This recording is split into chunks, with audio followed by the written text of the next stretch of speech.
Em tempos de profissionalização da produção agropecuária, com ênfase na substituição de familiares por funcionários de fora, a família Spohr demonstra a viabilidade da sucessão bem planejada, com atualização e busca de conhecimento pelos próprios familiares. Em 1982, o casal Flávia e Adeline Spohr iniciou uma granja de suínos com apenas uma matriz e 13 leitõezinhos, num terreno em Salvador das Missões, no Rio Grande do Sul. Após o ano de 2004, começaram a diversificar com a criação de gado de corte. As duas filhas, Juliana, de 30 anos, e Gabriela, de 34, concluíram os estudos em administração com ênfase em empreendedorismo, sucessão familiar, economia e agronegócios. Quando as irmãs assumiram cargos na empresa familiar, há 9 anos, estavam bem preparadas. Os pais seguiram na ativa e os 4 mantiveram autonomia para tomar decisões técnicas, cada um em sua área de atuação. O grupo já conta com 3.000 matrizes produtivas na granja, 2 unidades de engorda de suínos e 600 vacas em criação. E a família ainda partiu para outra diversificação, plantando pomares de noz pecan. Para saber mais sobre os bons impactos dessa sucessão familiar na produtividade da suinocultura e sobre os benefícios da diversificação da produção, o pesquisador e chefe-geral da Embrapa Territorial, Evaristo de Miranda, conversa com Juliana Spohr, responsável pela unidade produtora de leitões na Granja Catarina. Olá, bem-vindos ao Brasil Verde, um programa dedicado à sustentabilidade da agropecuária brasileira. E a gente sempre diz aqui que o nosso caso não é ficar discutindo ideias, é trazer pessoas que são exemplos dessa sustentabilidade. E a sustentabilidade não é só cuidar do meio ambiente e produzir bem 1 ano ou 2. A sustentabilidade implica em duração ao longo do tempo. E essa duração é a duração das boas práticas, da gestão. E nesse campo, a sucessão familiar é fundamental. Muitas propriedades têm dificuldades com isso, mas hoje nós vamos conhecer aqui a Juliana e a Gabriela, que estão fazendo um trabalho interessantíssimo de sucessão familiar. Bem-vindas ao Brasil Verde. Obrigada, Evaristo. Estou aqui com a minha irmã Gabriela e com meu sobrinho Henrique. E agradecemos muito o convite. É um prazer estar aqui falando com vocês. E a gente espera contribuir da melhor forma possível. Com certeza. É interessante porque nessa imagem a gente vê, e vimos ali na nota coberta, que desde pequena os pais de vocês levavam vocês para a produção, foram introduzindo vocês, então vocês têm gosto no negócio, conhecem o negócio, vivem, não é? A produção, vivem o negócio, e vocês já estão fazendo isso com o Henrique também, não é isso? O Henrique já é nosso parceiro, desde pequenininho, sempre nos acompanhando. A Gabriela tem mais um filho que está com 2 meses agora, o Pedro, e eu tenho uma menina de 6 meses, é a Alice. Então, assim, a nossa ideia, minha e da minha irmã, a gente é tentar fazer um pouco do que os nossos pais fizeram conosco, que é nos levar sempre junto para o trabalho deles. E a gente foi criando gosto pela produção, por trabalhar no campo, por trabalhar com pessoas. Então, a gente acha que é uma coisa que funcionou com nós, e a gente estava sempre junto com eles, vendo o exemplo deles, e a gente pretende fazer um pouco disso com os nossos filhos também. Claro que com liberdade para eles escolher o que eles vão fazer no futuro, mas levar junto e mostrar que tem a oportunidade, sim, de trabalhar no campo e construir algo legal, interessante, então que tenha atratividade para eles também. É claro que quem está nos assistindo aqui pela nota coberta já tem um pouco a ideia do que vocês fazem, né? Então, pelo que você está me dizendo, amamentar os filhos, vendo as leitoas amamentando ali os leitõezinhos, pelo jeito isso aí dá sorte, né? Conta um pouco para nós, não é? Qual é a área de atuação sua? Como é que é a propriedade? O que vocês fazem na agropecuária brasileira? A gente hoje está com uma diversificação na produção animal e de culturas também. A gente conta com uma granja de matrizes, de 3.000 matrizes, que produzem leitões desmamados 28 dias, né? Um sistema de UPL, Unidade Produtora de Leitões. E também estamos com animais de gado de corte, em confinamento. E também iniciamos, em 2014, o plantio de mudas de nozes pecan. E atualmente estamos com 5.000 plantas que ainda não estão produzindo. Conta, Henrique, para eles o que você trabalha lá na granja da Didi. Passo um pouco, vou no canto e na nossa vez. Tudo isso você faz? O que você faz? Na granja você dá ração para os porcos e no gado você faz o quê? Toca um boi. Fala lá pro tio. Toca? Toca O quê? boi. Os bois na mangueira? E nas nozes, você trabalha com o quê quando vai nas nozes? Aí, Com alicate? Você faz a poda? Muito bom. Quando chegar a vez do Henrique, nós vamos ver o que ele vai agregar nesse sistema aí, não é? Agora, então, vocês, os filhos, diversificaram, não é? Mantendo a suinocultura, mas desenvolvendo mais ainda a parte tanto da criação de bovinos, como agora com o plantio de noz pecan, que é uma coisa que olha para o longo prazo, não é?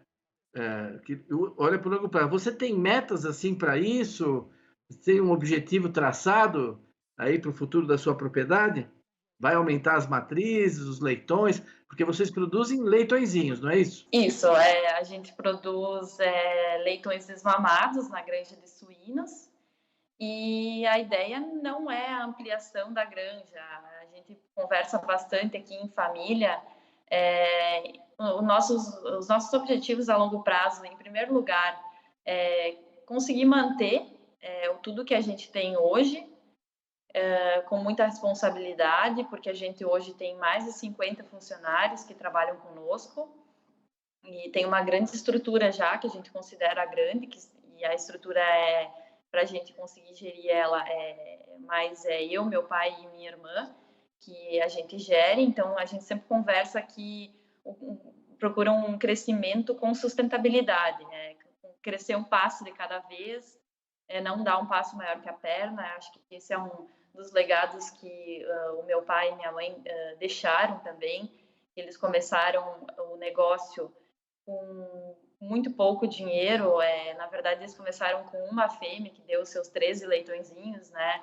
Então, e com terreno, foi assim que eles iniciaram. E meus pais sempre foram muito trabalhadores, muito dedicados. Eles não tinham um plano de expansão gigante, tipo um plano estruturado. Não, simplesmente eles buscaram fazer todo dia algo a mais. Buscaram fazer todo dia o negócio crescer. E de lá para cá foram inúmeras crises que eles passaram, e não faltou muita dedicação, muita persistência da parte deles. Então, o plano de crescimento que a gente define hoje para o futuro é muito baseado na nossa história. A gente conseguiu crescer muito, tendo bastante os pés no chão. E a gente quer buscar seguir o mesmo caminho que a gente seguiu até aqui. Manter a granja do tamanho como ela está, mas tornar ela cada vez mais produtiva, fazer as adequações que precisam ser feitas na granja de bem-estar animal, que hoje a gente está se adequando ao programa de bem-estar animal da BRF, no gado de corte, também aproveitar muito bem as áreas, tornar as áreas bem produtivas. Diversificamos, então, com o plantio de nozes pecan, e o projeto do futuro é fazer uma agroindústria para comercializar a noz pecan. Então, mais ou menos nessas 3 linhas que a gente vai buscar os objetivos de longo prazo. É o seguinte, o pessoal das cidades que está nos ouvindo, eles não imaginam, não conhecem bem como é que é hoje tão sofisticada a produção de suínos no Brasil, não é? Eles comem mortadela, salame, presunto, não é? Pernil, tudo isso, mas hoje nós temos uma cadeia de produção sofisticada. Você é um elo um pouco inicial, não é? Você tem aí leitoas, e o que elas produzem são leitõezinhos que você depois entrega, vende, comercializa com outros produtores. Explica um pouquinho como é que essas leitoas, vocês usam inseminação, como é que produz, como é que depois, para quem você vende, você tem uma rede fixa de produtores que se beneficiam do trabalho da sua granja, quer dizer, vocês têm uma rede toda de produção, né, que também implica em comprar ração, coisas assim. Vamos falar um pouquinho só para fechar e deixar claro para as pessoas realmente a atividade, né, que você tem aí principal, nessa da origem. Depois eu queria voltar nesse tema da otimização do espaço e dos recursos que vocês estão fazendo na propriedade, porque isso tudo voltar também para o bem-estar animal, porque eu imagino que no futuro, nessa nossa pecã, o gado vai poder pastar lá embaixo, vai ter sombra, ele vai ficar em melhores condições. Quer dizer, é uma coisa ampla que vocês estão imaginando aí para o futuro. Mas fala primeiro um pouquinho para nós como é que a gente cria porco, como você disse, no Brasil hoje em dia. Tá bem, então. Como é que funciona? A nossa granja é uma UPL, Unidade Produtora de Leitões. Ela é integrada à BRF. Então, a gente entrega para eles, toda semana, leitões desmamados de 28 dias. Então, a gente é especialista na fase de criação de leitões. A gente não faz o segundo processo, que é a creche, e não faz o terceiro processo, que é a terminação. A gente a gente é bem especialista na parte de criação de leitões.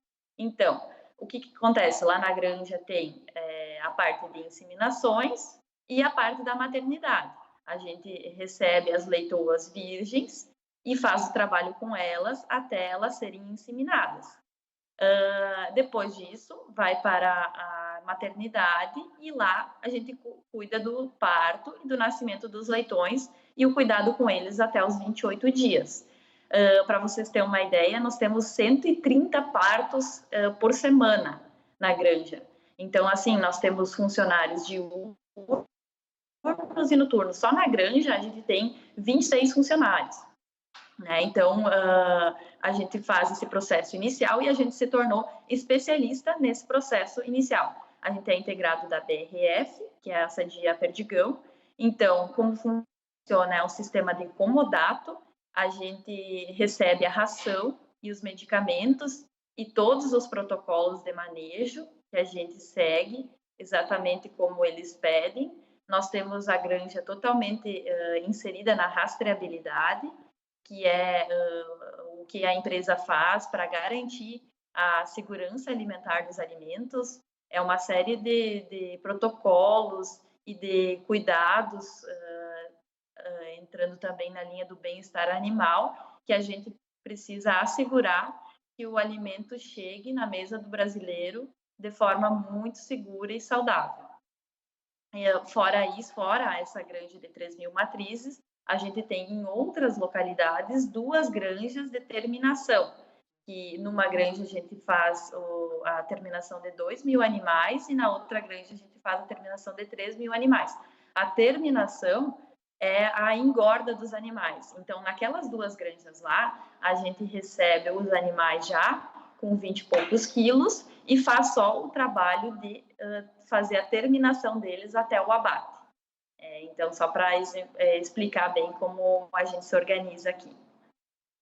Ficou bem claro, né, para as pessoas perceberem. Eu vou generalizar um pouco, mas quer dizer, você é uma maternidade, né? Nem creche você é. Você cuida da maternidade, quer dizer, da fecundação, da gestação e dos animais para nascerem sadios, dos primeiros passos deles na vida, depois vai para uma creche, depois vai para a terminação. Então, eu diria assim, para quem está nos ouvindo, e se eu tivesse que perguntar para você, minha pergunta seria: ganhar produtividade seria aumentar o número de leitões por ano por matriz. Você, para aumentar a produtividade, você teria que ter mais leitões por matriz. Vocês tiveram uma evolução no sentido de aumentar a produção de leitões por matriz? Porque você falou o número de parto, mas as pessoas têm que saber que num parto nascem vários leitõezinhos, não é um só em cada parto, né? Mas vocês têm aumentado o número a produtividade por matriz? Sim. Quando eu voltei, formada em administração, em final de 2011, início de 2012, eu foquei muito na granja, né, em buscar a melhoria da produtividade na nossa granja. Os meus pais já tinham esse tamanho de granja, eles já tinham 3.000 matrizes, que hoje é um tamanho de granja grande. Então, imagina, na época, há 9 anos atrás, era um tamanho de granja bem considerável. Então, o que eu busquei fazer é a melhoria da produtividade. Nós tínhamos, na época, menos de 25 leitões por fêmea por ano. E, atualmente, a gente tem 30,5 leitões fêmea ano. E a gente conseguiu isso através das melhorias dos processos dentro da granja, treinamento de funcionários. Eu busco fazer muita visita técnica, levar a minha equipe também junto para visitar outras granjas, para conhecer manejos que as outras granjas conseguem fazer melhor que nós. E a gente conseguiu essa melhoria em leitão entregue fêmea ano através da redução da mortalidade, principalmente, né, como a gente conseguiu melhorar o cuidado no parto e ter menos taxa de retorno e aborto. Hoje a gente, por exemplo, tem 93% de taxa de parição. De cada 100 fêmeas que a gente faz a cobertura, 93 chegam até o primeiro parto. Até o parto, desculpa. Quantos partos por ano uma leitoa? Normalmente as fêmeas têm 2,4 partos por fêmea por ano. Algumas granjas que fazem desmame com 21 dias conseguem acima de 2,5, e como nós temos um desmamado do leitão de 28 dias, que é um leitão um pouquinho mais, que é desmamado um pouquinho mais tarde, nós temos em torno de 2,4 partos por fêmea por ano. Um parto, uma gestação de uma fêmea demora em torno de 115 dias para ocorrer. Então, são 115 dias, 3 meses, 3 semanas e alguns dias. Vejam que quem nos assiste, sempre no Brasil Verde, né? Toda essa busca de aumentar a produtividade de grãos por hectare, sem aumentar a área, né? O que está acontecendo aqui é igual. A Juliana não falou em momento algum que ela queria dobrar o número de fêmeas, passar de 3.000 para 4.000 para aumentar a produção. Não, ela está mantendo, né? Mantendo o número de matrizes e só está aumentando, melhorando a produtividade, recorrendo aí a muita tecnologia, a muita inovação. E para a gente voltar um pouco no tema da otimização do espaço, né? Quando vocês introduzem essas outras atividades, não é? Como a pecuária, alguma coisa de cultivo anual, esse gado que você tem, podia falar para nós um pouquinho? E se você contribui na alimentação dele com a própria propriedade, qual que é a função? Como é que você vê esse rebanho que você cuida aí, que aí não é de suínos, mas é de ruminantes? Então, a gente aqui na nossa família tem bem dividido, assim, cada um cuida de uma área. Eu cuido da parte de suínos e o meu pai, então, ele cuida da parte de gado de corte, e minha irmã está na parte financeira e nos empreendimentos que a gente começou a fazer também. Então, a gente tem bem diversificado. Na parte de gado de corte, até 2012 ou 13, o meu pai, ele focou muito em ter vacas em criação. Ele tinha em torno de 600 vacas, fazendo mais ou menos o processo que é feito na granja. A venda, e ele fazia, então, a venda do terneiro desmamado. Mas nós tivemos uma certa dificuldade de ter uma boa taxa de parição no gado, e mesmo buscando conhecimento, a gente não conseguia chegar a altas taxas de parto. Então, ele buscou, através de visitas técnicas, alternativas, né? Aí, na época, a gente foi apresentado ao confinamento, que é fazer, então, a compra dos animais com um certo peso já, e fazer a parte de alimentação deles, até vender para o frigorífico no final. E com isso, nós tinha várias áreas de campo, e essas áreas de campo, como o gado a gente trabalha com gado confinado hoje, essas áreas de campo, na verdade, eram bem pouco produtivas, porque a gente tem muito campo nativo, onde não se consegue fazer muita pastagem. Essas áreas de campo foram, vamos supor assim, sobrando, porque o gado foi sendo confinado e isso exige uma área menor, e aí a gente foi buscar uma alternativa. Foi aí que em 2014 eu falei para o meu pai, eu disse, vamos plantar nozes pecan.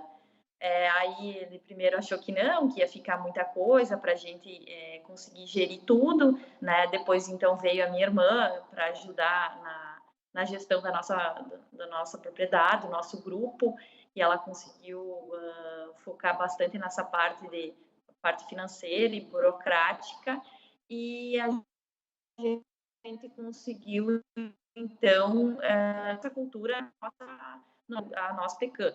E, então, assim, a vantagem que a nossa pecan trouxe é aquelas áreas que o gado, que a gente não tinha mais o gado de corte pastando, a gente foi transformando em plantando nossa pecan. Hoje a gente está com mais de 60 hectares plantados de nossa pecan, e a gente pretende chegar, então, no mínimo, dobrar essa quantidade de hectares que a gente tem que atender. Separou 20 hectares para estar fazendo plantio de nozes, e casou muito bem nozes com o gado, porque aquelas áreas, então, foram melhor utilizadas, e o esterco que é gerado no confinamento do gado, a gente aproveita ele para servir de adubo para as nozes, e as nozes é uma cultura que necessita muita adubação. Então, hoje a gente está conseguindo fazer o aproveitamento desse esterco, então, que é gerado nessas terras. Vocês produzem alguma coisa de ração para o gado aí na propriedade?